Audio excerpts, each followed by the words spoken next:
오늘 우리에게 주시는 하나님의 말씀 창세기 22장 1절부터 14절까지 말씀입니다. 창세기 22장 1절부터 14절까지 말씀.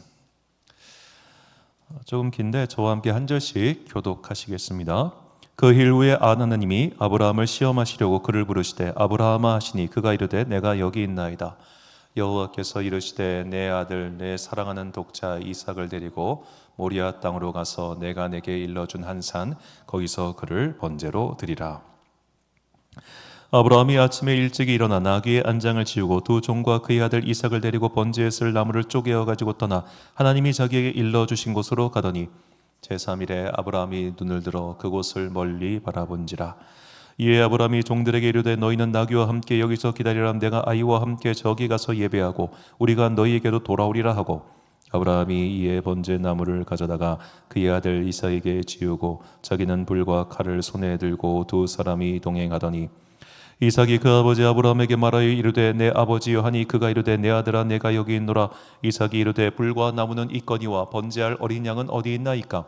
아브라함이 이르되 내 아들아 번제할 어린 양은 하나님이 자기를 위하여 친히 준비하시리라 하고 두 사람이 함께 나아가서 하나님이 그에게 일러주신 곳에 이른지라. 이에 아브라함이 그곳에 제단을 쌓고 나무를 버려놓고 그의 아들 이삭을 결박하여 제단 나무 위에 놓고 칼을 잡고 그 아들을 잡으려 하니 여호와의 사자가 하늘에서부터 그를 불러 이르시되 아브라함아 아브라함아 하시는지라. 아브라함이 이르되 내가 여기 있나이다 하매 사자가 이르시되 그 아이에게 내 손을 대지 말라. 그에게 아무 일도 하지 말라. 내가 내 아들 내 독자까지도 내게 아끼지 아니하였으니 내가 이제야 내가 하나님을 경외하는 줄을 아노라. 아브라함이 눈을 들어 살펴본즉 한 수량이 뒤에 있는데 불이 숯불에 걸려 있는지라. 아브라함이 가서 그 수량을 가져다가 아들을 대신하여 번제로 드렸더라. 아브라함이 그 땅 이름을 여호와 이레라 하였으므로 오늘날까지 사람들이 이르기를 여호와의 산에서 준비되리라 하더라. 아멘. 압도적 체험을 구하는 기도라는 제목으로 하나님의 말씀 선포하겠습니다. 자, 요새 이제 정확히는 21세기 들어서 독일에서부터 시작한 성경 공부 중에 비블리오 드라마라고 하는 성경 공부 방법이 있습니다. 이 비블리오 드라마는 20세기 초반에 이제 오스트리아에서 출발한 이 사이코 드라마, 다른 말로는 심리극이라고 하는데요. 이 심리극의 치료 기법, 심리극이 사람에게 다가가는 일종의 그런 대화하는 기법을 성경 이야기에 접목시킨 일종의 성경 공부 방법, 그리고 성경 공부를 통한 내적인 치유까지 행하는 그런 방법입니다. 자, 이 비블리오 드라마가 이렇게 말로만 설명하면 사실 몰라요. 한 본문만 가지고 예를 들어서 비블리오 드라마가 어떤 건지 말씀을 드리자면, 자, 성경에 보면 창세기 34장에 야곱의 딸 디나라고 하는 인물이 등장합니다. 자, 이 디나라고 하는 인물이 야곱이 이제 형 에서와 헤어지고 나서 세겜이라고 하는 동네에 잠깐 정착을 해요. 정착한 이유는 아마도 많은 짐승을 가지고 있었기 때문에 이 짐승들이 겨울나기도 해야 되고 좀 쉬어야 되니까 거기다 잠깐 정착하고 살았던 것 같아. 그때 이 딸이 마을에 놀러 갔다가 몹쓸 짓을 당하게 됩니다. 그런데 그녀에게 몹쓸 짓을 행한 그 세겜이라고 하는 청년은 그 도시의 시장의 아들이었어요. 자, 시장의 아들이었고 그 다음 시장을 물려받을 것이 확실하게 되는 청년이었는데 그 청년이 디나를 진심으로 사랑하게 됩니다.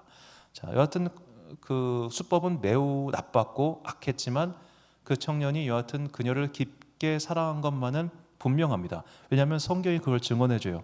창세기 34장 19절을 보면 이 소년이 그 일 행하기를 지체하지 아니하였으니 그가 야곱의 딸을 사랑함이며 그는 그의 아버지 집에서 가장 존귀하였더라. 자, 여기서 사랑하다라고 번역한 히브리어가 헵시바입니다. 내 빛은 그녀 아내라고 하는 히브리식 표현인데 성경 전체에서 이 헵시바라고 하는 단어가 사람에게, 그것도 여성에게 적용된 건 이거밖에 없어요. 그리고 헵시바라고 하는 이 히브리어 단어는 총 하츠바라고 하는데 동사 원형은 이 하츠바라고 하는 동사 원형은 27번 사용되는데 27번 중에서도 여성에게 사용된 건 여기밖에 없어요.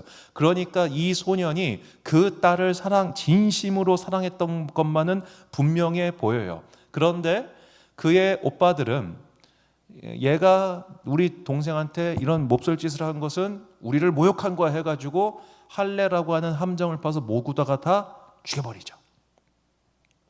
자, 이 이야기에서 우리가 34장 이야기를 보면은 디나라고 하는 야곱에 따른 대사 한 줄이 없습니다.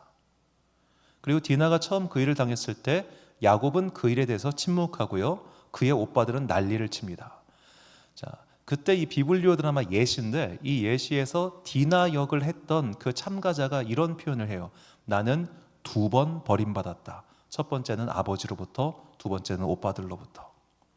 그러니까 이 비블리오 드라마는 어찌 보면 성경에 있었던 여러 인물들, 심지어 이 성경 안에 대사 한 줄 없는 인물까지도 우리가 몰입하게 만들고 성경 안에 있는 다양한, 어떻게 보면 풍성한 이야기거리들을 만들어내는 완전 성경 읽기 좋은 기법입니다. 사실 이런 기법은 유대인들이 옛날부터 했어요.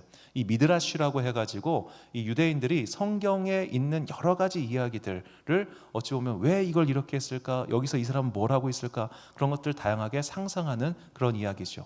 자, 이 비블리오 드라마를 오늘 설명해드린 이유는 바로 오늘 본문이 전 세계에 있는 많은 이런 비블리오 드라마부터 해가지고 심리극 하는 사람들, 기타 등등의 많은 사람들에게 정말로 놀라운 영감을 주는 본문이기 때문입니다. 자, 이 본문이 놀라운 영감을 주는 이유는 다양합니다.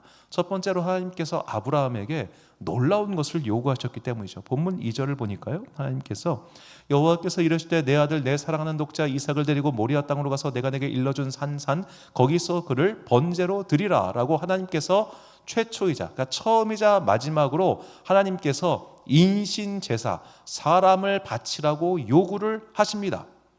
최초이자 마지막입니다.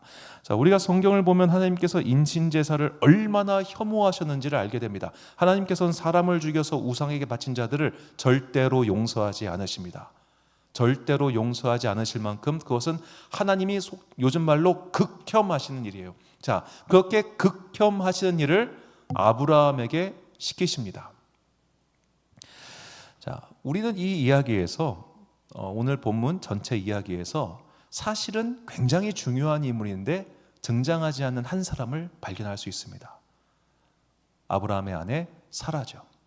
아브라함의 아내 사라가 등장하지 않습니다. 그리고 오늘 본문 1절을 보면 이 일 후에 혹은 그 일 후에라고 나와 있습니다. 그러면 그 일은 어떤 일이냐? 바로 33장에 있는 일인데 아브라함이 자신의 후처였던 하갈과 그리고 자신의 장남이 이스마엘을 쫓아낸 사건, 그 다음에 바로 이 일이 일어납니다. 그리고 오늘 본문에 사라는 등장하지 않습니다. 자, 아브라함의 이야기 전체를 봤을 때 아브라함은 분명히 사라에게 어떤 약점을 잡히고 있는 것은 분명해 보입니다. 왜냐하면 사라가 하는 말이라면 아브라함은 다 들어요.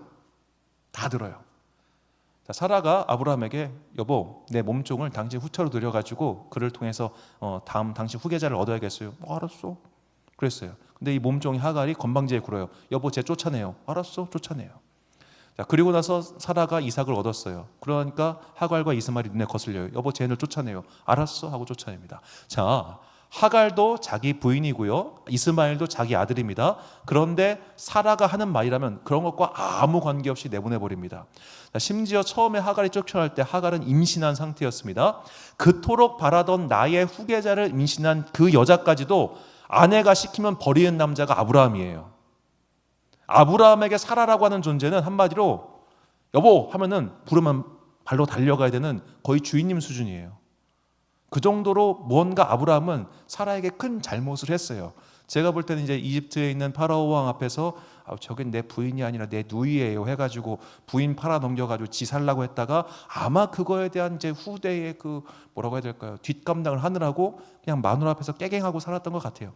자, 그렇게 깨갱하며 사는 아브라함인데 이 순간 사라라고 하는 인물이 전혀 등장하지 않아요. 왜 등장하지 않을까 곰곰이 생각해 보니까 3절에 힌트가 나옵니다. 본문 3절에 보니까 아브라함이 아침에 일찍이 일어나 나귀의 안장을 지고 두 종과 그의 아들 이삭을 데리고 번제술 나무를 쪼개어 가지고 떠나 하나님이 자기에게 일러주신 곳으로 가더니, 자, 아브라함은 하나님의 비상식적인 명령에 대해서 아침에 일찍 일어나 가버립니다. 비상식적인 명령을 받았을 때 이게 뜻이 도대체 뭘까? 하나님께서 나에게 왜 이 명령을 주셨는가? 이거 가지고 며칠 동안 씨름하면서 주님 아니지요, 주님 아니지요. 아유, 그런 명령을 주실 리가 없지요. 아우, 그거 아니죠. 그런 끔찍한 명령을 하나님이 그러실 분이 아니시죠. 이런 고민이 없습니다. 그 다음날 아침에 일찍 일어나 가버립니다. 아마도 제 생각에는 사라가, 그냥 상상입니다. 사라가 어디가? 내 아들 데리고 어디가? 어딜 내 아들 데리고 지금 가는 거야? 3일길이나 간다고? 어딜 내 아들 데리고? 이 사라의 대사를 보면 전부 내 아들이라고 나와요. 내 아들 이삭이에요. 내 거예요. 사라는 아브람보다 훨씬 더 강하게 이 이삭을 자기 거라고 생각했던 사람입니다. 그런데 아침에 가버려요. 아마도 잔소리 듣기도 싫고 설명하기도 귀찮고 그냥 붙잡혀 있느니 가버리자 해서 가지 않았을까라고 하는 저 혼자만의 생각을 해봅니다. 자, 그렇게 해서 떠납니다. 갔습니다. 3일 뒤에 이 모리아 산에 도착을 합니다. 그리고 아브라함은 아무런 설명 없이 이삭을 데리고 올라가서 그를 번제로 바치려고 하죠. 자, 본문 9절과 10절 말씀. 하나님이 그에게 일러주신 곳에 이른지야 이에 아브라함이 그곳에 제단을 쌓고 나무를 버려놓고 그의 아들 이삭을 결박하여 제단 나무 위에 놓고 손을 내밀어 칼을 잡고 그 아들을 잡으려 하니. 자, 이렇게 갑자기 이야기가 막 전개되기 시작합니다. 사람들은 이 이야기 사이에 분명히 이삭과 아브라함 사이에 많은 대사가 있었을 것이라 그렇게 유출합니다. 아버지, 나한테 왜 그러세요? 아들아, 내가 너를 잡아야 된다. 나는 하나님께 순종해야 된다. 아버지, 이러지 마세요. 여러 가지 막 상상을 하면서 연극을 만들고 대사를 만들어요. 그런데 우리가 이것도 좀 생각을 해봐야 돼요. 성경은 어느 때 보면 별 쓸데없는 것까지 다 적어 놓습니다. 창세기만 봐도요, 우리가 나중에 아브라함이 그 종을 보내서 이제 리브가를 데리고 올 때 그 종이 같은 대사를 3번을 합니다. 하나님, 내가 이렇게 하면은 그 여인이 이렇게 해가지고 이렇게 하게 하소서. 그 이야기를 한번 기도를 드리고요. 나중에 그 리브가의 부모들을 만났을 때 똑같은 대사가 또 나와요. 그리고 나중에 이제 사라를 무덤에 이렇게 안장을 할 때 내가 너희의 땅을 사겠노라. 아유, 형님 무슨 말씀이십니까? 우리가 그냥 땅 드리겠습니다. 아니다, 이 땅을 살 것이다. 아유, 형님 그러시지 마십시오. 그런데 이 땅의 가격은 얼마입니다. 그래, 내가 그 땅의 가격을 주고 그 동굴을 구입하겠노라 해가지고 막벨라 동굴을 구입하는 장면이 나오거든요. 굴 하나 사는데 대사가 3번 나와요. 성경은 이렇게 이야기를 할 때는 매우 자세하게 이야기를 합니다. 그런데 여기는 이야기가 다 생략되어 있어요. 왜 그럴까 이것도 생각을 해봤습니다. 제 생각에는 아브라함은 단호했어요. 아브라함은 이 장면에서 고민하지 않았습니다. 자, 이 장면을 이 성화로 참 잘 표현한 것 중 하나가 이 카라바조라고 하는 이탈리아 사람이 그린 아브라함과 이삭의 이 모리아산 장면입니다. 자, 여기서 이제 저 하얀 얼굴이 이제 이삭인데 저 표정이 겁내고 있죠. 아브라함은 이거에 대해서 고민이 없습니다. 오히려 천사가 급하게 와가지고 손을 잡고 야, 너 왜 그래? 알았어 그만해. 이런 느낌을 확 주는 장면이죠. 이 카라바조가 그림이 되게 커요. 그래서 직접 가서 보면 아마 공포스러울 겁니다. 저희 이 뒤에 있는 이 벽면 반 정도 되거든요. 그림 사이즈가. 압도적인 크기에서 저 표정을 본다고 생각하십시오. 얼마나 두렵겠습니까? 이게 제 원픽이고요. 두 번째 픽이 렘브란트의 그림인데, 렘브란트의 그림 같은 경우는 벌써 그냥 이삭을 해체하려고 목을 꺾고 칼을 잡고 있는데 천사가 와서 붙잡으니까 그때 칼을 떨어뜨리는 장면이죠. 아브라함이 천사를 보면서 안심하는 표정인지 아니면은 야, 너 왜 그래? 지금 나 이거 처리해야 되는데 이런 표정인지 우리는 정확하게 알 수는 없지만 여하튼 굉장히 긴박하게 지체 없이 망설임 없이 아브라함이 칼을 휘둘렀던 것만은 분명합니다. 자, 왜 그랬을까요? 왜 그랬을까요? 자, 우리는 이 이야기를 어떻게 해석하느냐? 보통은 이렇게들 많이 해석해요. 보통은 하나님께서 아브라함이 이삭과 하나님 중 어느 것을 더 사랑하는지 시험하셨고 아브라함은 이 세상 어떤 것보다 하나님을 사랑한다는 것을 증명했다. 그러니까 이 이야기를 아브라함이 어느 쪽을 더 사랑하느냐의 문제로 몰아갈 때가 사실 좀 많습니다. 왜냐하면 우리가 본문 2절을 보면 사랑하는 내 독자 이삭이라는 표현이 앞에서 등장하니까 아마도 이것은 하나님께서 아브라함이 이삭을 너무 사랑하니까 저거 아닌데 해가지고 사랑의 질서를 잡는 어떤 시험을 위해서 부르셨다라고 그렇게들 많이 해석을 합니다. 이 해석이 완전히 틀렸다고 볼 수는 없지만 이런 해석은 오늘 본문에 나온 매우 중요한 단어를 놓치고 있어요. 사실 오늘 본문은 이 단어가 핵심이라고 볼 수 있습니다. 본문 12절을 보면 사자가 이르시되 그 아이에게 내 손을 대지 말라, 그에게 아무 일도 하지 말라, 내가 내 아들 내 독자까지도 내게 아끼지 아니하였으니 내가 이제야 뭐라고? 내가 하나님을 경외하는 줄을 아노라. 하나님을 사랑하는 줄라노라 그렇게 나오지 않습니다.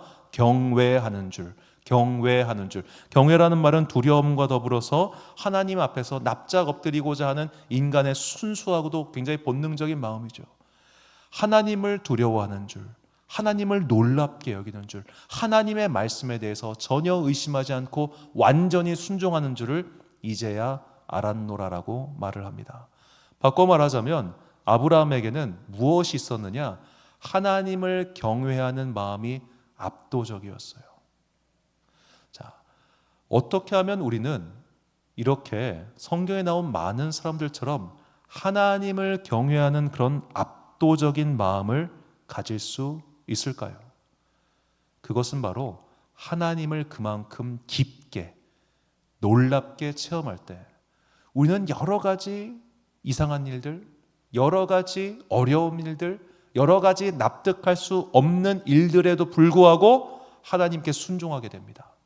놀라운 체험이 우리의 삶에 수반될 때 우리는 이렇게 비상식적으로 보이고 이해할 수 없어 보이고 납득할 수 없는 그런 명령도 이것을 시키신 이유가 있겠지 그래 하고 가게 돼요.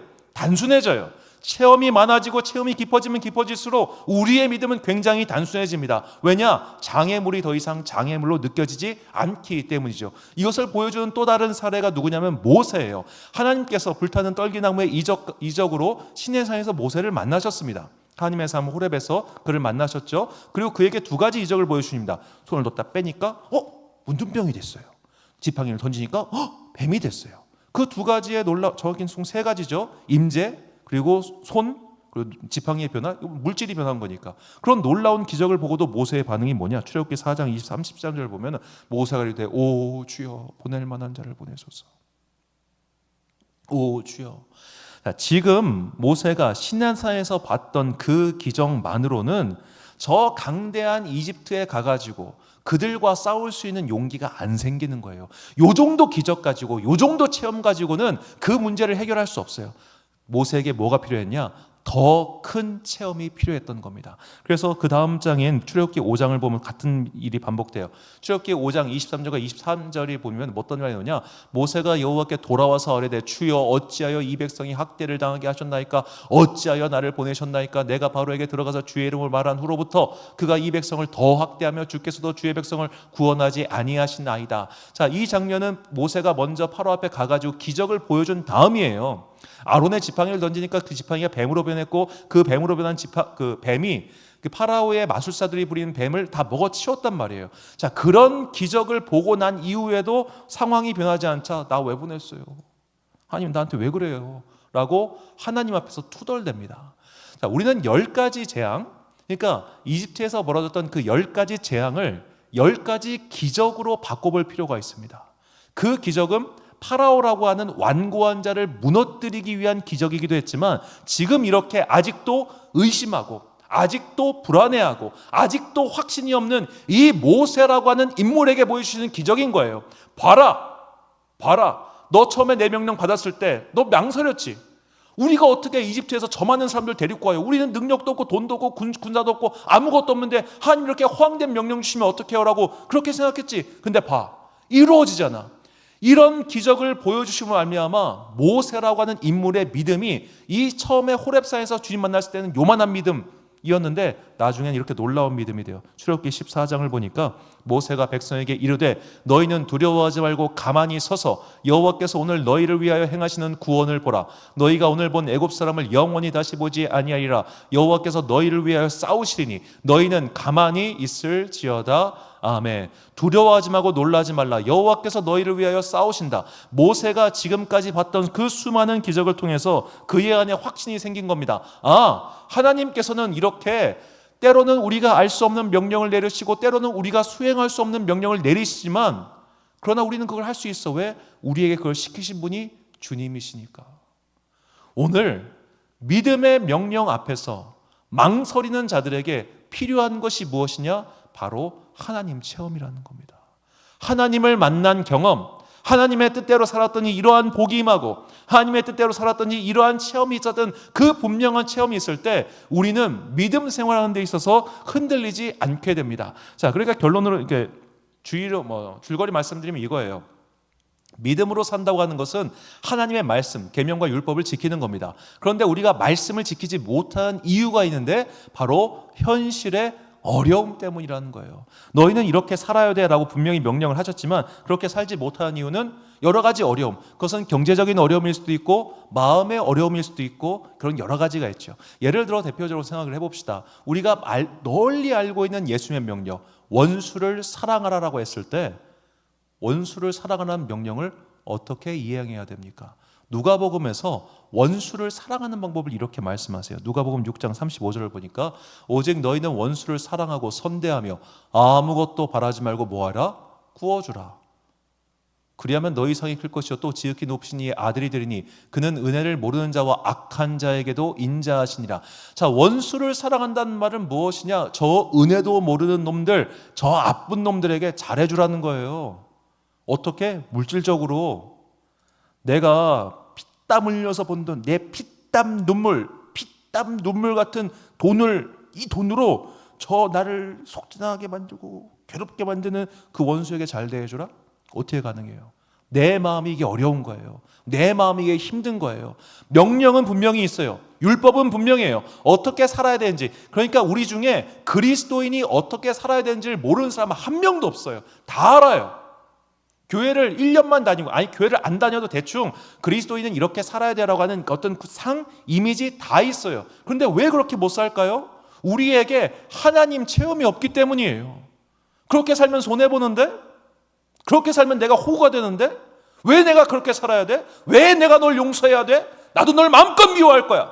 나도 널 마음껏 증오할 거야. 왜 내가 내 마음의 이 자연스러운 상태를 억누르고 살아야 돼? 나 싫어. 난 네가 밉고 난 네가 증오스럽고 난 네가 내 앞에서 사라졌으면 좋겠어 라고 하는 그 자연스러운 감정을 마음껏 발산하고 살고 싶잖아요. 자, 미움 오자, 마음의 악이라고 하죠. 미움 오자는 무덤 아자의 마음 심자입니다. 저게 내 눈앞에 사라졌으면 좋겠는 마음이에요. 달리 말하면 죽어라예요. 너 죽어. 너 죽어. 난 네가 죽었으면 좋겠어. 그래서 내 눈앞에서 영원히 사라졌으면 좋겠어. 그게 미움입니다. 왜 우리가 그 마음에 집니까? 하나님의 말씀의 능력, 즉 하나님께서 살아계셔서 오늘도 내가 이렇게 비록 내 마음에 어려움이 있고 싫어, 미칠 정도로 싫어, 하지만 순종했을 때 주시는 복을 체험하지 못했기 때문이에요. 그래서 예수님께서 누가복음 6장 35절에서 원수를 선대하는 방법을 알려주신 다음에 이렇게 말씀하십니다. 자, 38절에 보니까 주라 그리하면 너희에게 줄 것이니 곧 후히 되어 누르고 흔들어 넘치도록 하여 너희에게 안겨주리라. 자, 이 주라의 대상은 누구냐? 원수예요. 너희가 원수에게 줘. 너희가 원수에게 내가 명한 대로 해봐. 그러면 내가 너희의 삶을 채워줄 거야. 네가 이렇게 말씀에 순종하고 말씀대로 살면은 내가 너의 삶을 지켜주고 인도해 줄 거야 라고 하는 그 분명한 체험이 있을 때 우리는 그 다음부터 뭐냐? 흔들리지 않게 된다는 거예요. 아브라함이 이삭을 번제로 바친 데서 조금도 주저함이 없었던 것은 그동안 하나님께서 아브라함과 함께 하시면서 보여주었던 수많은 하나님 임재 체험, 하나님과 함께한 경험이 있었기 때문에 그가 망설이지 않았던 겁니다. 이 비이성적으로 보이고 납득할 수 없는 명령에도 불구하고 아브라함이 그 앞에 철저하게 순종했던 것은 그에게 압도하는 하나님의 임재 경험이 있었기 때문이죠. 이것은 욥도 마찬가지입니다. 자, 욥이 신앙생활하는 사람이었습니다. 욥은 하나님을 믿었던 사람입니다. 욥은 쉬지 않고 예배를 드렸던 사람입니다. 그럼에도 불구하고 욥은 어찌 보면 하나님의 임재를 엄청나게 체험하지 못했어요. 그래서 그의 삶에 고난이 닥쳐오니까 그가 흔들립니다. 주님, 이럴 순 없어. 이건 아니지, 하나님. 분명히 하나님께서는 선한 자에게 복을 주시고 악한 자에게 벌을 주신다고 하셨는데 내가 무슨 나쁜 짓을 했어요, 하나님? 이건 억울해요, 이건 억울해요, 이건 억울해요. 그 억울하다는 이야기가 30장이 넘게 나오는 거예요. 억울해, 나는 억울해, 나 억울해. 그러다가 언제 욥이 입을 다물게 되느냐? 하나님을 만났을 때. 하나님을 만나자 욥은 자신의 의문에 대한 아무런 설명을 듣지 못해요. 그러나 그가 하나님을 만났을 때 그는 입을 다물게 됩니다. 하나님을 만나는 순간 그 압도하는 임재 체험 앞에서 그의 이성은 이제는 상관없어요. 이제는 그 어떤 것이 나에게 와도 이 믿음이 흔들리지 않게 된 거예요. 욥기는 이것을 보여주는 장대한 이야기인 겁니다. 매일 불평하고 매일 원망하고 매일 하나님 말씀을 붙잡고 살면서도 이거 이대로 돼? 이게 진짜 가능해? 이렇게 살면 내가 손해보는 거 아닐까? 이렇게 살면 내가 망하는 거 아닐까? 내가 왜 이렇게 살아야 돼? 내가 왜 손해를 봐야 돼? 내가 왜 양보해야 돼? 나도 그냥 내 마음껏 내 욕심대로 살면 그만 아닌가? 라고 하는 마음이 들 때마다 그 압도하는 하나님의 임재 체험, 즉 그래, 하나님은 살아계셔. 그리고 하나님께서는 오늘도 당신의 말씀에 순종하는 자들에게 복과 은혜를 내리신다고 하는 그 체험이 있을 때 우리는 흔들리지 않게 된다는 겁니다. 결론으로 압도적인 하나님의 은혜 체험은 현실의 어려움에도 불구하고 하나님의 말씀을 지킬 수 있게 한다라는 거예요. 그래서 우리가 하나님의 은혜를 체험해 봐야 됩니다. 바꿔 말하자면 하나님의 기적을 체험해 봐야 돼요. 오늘도 살아계신 아버지 하나님, 그리고 나의 삶에 관심을 기울이시고 나의 삶의 문제를 실제적으로 해결하시는 하나님의 체험이 있을 때 우리는 어떤 상황을 만나도 믿음이 흔들리지 않게 됩니다. 제가 현실에서 만났던 그 정말로 여러 가지 극한 상황 속에서도 믿음이 흔들리지 않았던 이야기, 두 분의 이야기만 하고 마치겠는데요. 제가 대전에서 부목사 할 때 만났던 장로님이십니다. 이분이 이제 익산 출신이신데 익산에 가면 황등이랑 저 함열이라고 해가지고 그 동네에 석재가 좋아요. 그래서 이제 함열석, 황등석 하면은 화강암인데 그게 아주 질 좋은 화강암입니다. 근데 이 화강암은 그냥 했다가는 곡괭이가 부러져요. 단단해가지고. 그래서 발파를 해야 됩니다. 이분이 젊은 시절부터 발파를 해가지고 석재로 돈을 벌었는데 귀가 나갔어요. 당연히 뭐 빵빵빵 터지니까. 그리고 그렇게 이제 건설 현장에서 그런 석재 같은 거, 다이너마이트를 쓰니까 얼마나 거칠고 위험한 작업입니까? 그 익산시가 이제 옛날엔 일이라고 불렀는데 그쪽에 그 동네에 그렇게 깡패가 많았대요. 돈 잘 벌고 형님이고 하니까 그 깡패들 거느리고 다니면서 이러고 다녔던 거예요. 그 부인 권사님이 얼마나 눈물로 세월을 보냈는지 그냥 제발 저 인간이 교회 다니게 해주세요. 주님 만나게 해주세요. 기도를 했는데 저 소용이 없었어. 돈 잘 벌고 잘 나간 남자가 뭐 그런 걸 듣겠어요? 그러다가 이분이 병을 앓게 된 거예요. 그 석재 가루랑 마시면서 폐가 완전히 망가져가지고 병원에서 당신 죽는다고, 얼마 못 살 거라고. 누가 봐도 죽을 사람이었대요. 얼굴이 시커멓고 피부색은 다 망가져 있고 막 내장은 다 썩어가지고 의사도 손쓸 수 없을 정도로 완전히 죽을 수밖에 없는 그때 그가 부인분의 말을 듣고 기도원으로 올라갑니다. 나 살려주세요. 나 제발 한 번만 살려주시면 내가 제대로 살게요. 그렇게 떼굴떼굴 굴러가면서 주님께 기도했고 그의 병이 나았어요. 기도하고 병원 가서 의사의 처방을 받고 나은 게 아니라 기도원에서 그 병이 다 나았어요. 하나님을 체험한 거예요. 아, 하나님께서 살아계셔서 이렇게 기적을 베푸시는구나. 그거를 너무나 확실하게 체험하고 나니까 인생이 완전히 바뀐 거예요.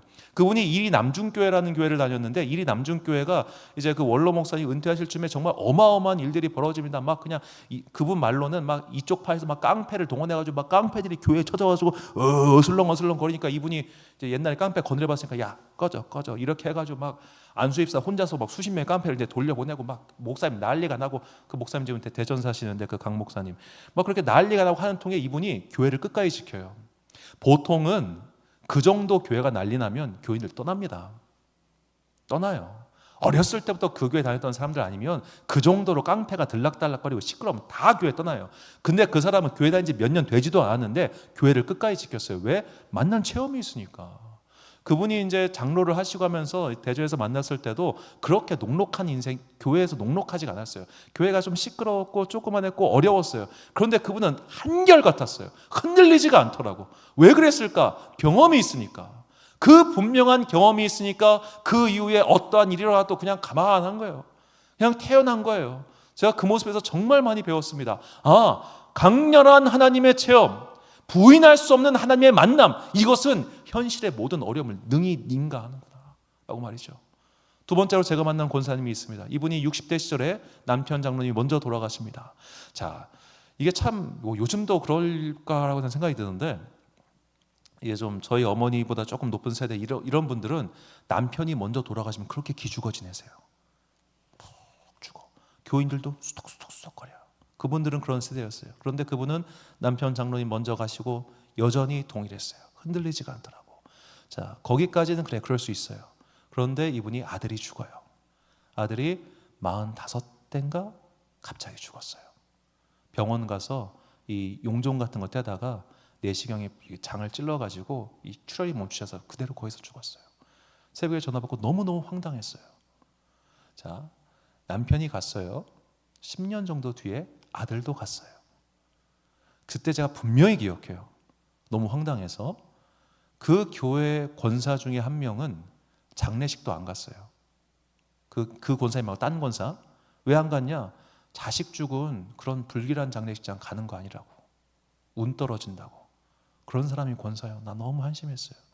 그게 너무 각인돼가지고 이제 잊을 수가 없는데, 자, 남편이 죽고 자식이 죽었어요.